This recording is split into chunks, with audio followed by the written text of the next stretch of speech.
मम्मीला दादा कसाल दिन मी मोबाईल बघत बसलेलो और आपल्या आई साहेबांचा हुकूम बघा मोबाईल बघू नको दूध घेऊन येतं जाऊन का.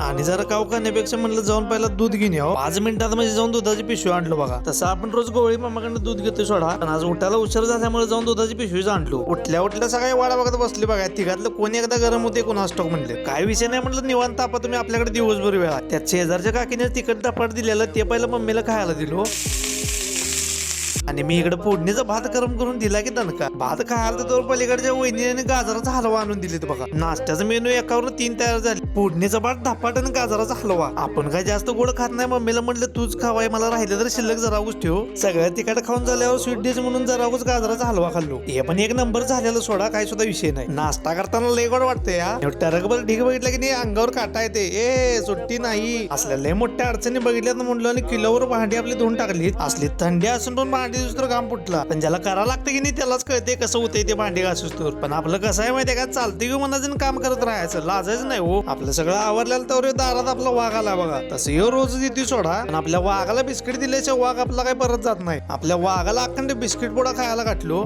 असू दे म्हटलं काय विषय नाही, माणसापेक्षा इमानदार प्राणीच असते ती. सगळं आवरून मस्तपैकी चकचकीत तयार झालो. आणि तुम्हाला तर माहितीच आपलं गंध लावल्याशिवाय आपला दिवस चालूच होत नाही हो. किती जरी अडचण आली तर त्यांना म्हणायचं स्वागत आहे तुमचं या आणि एका कोपऱ्यात बसा, कारण आपल्या आयुष्यात आधीच अडचणींचा ढीग लागलेला आहे.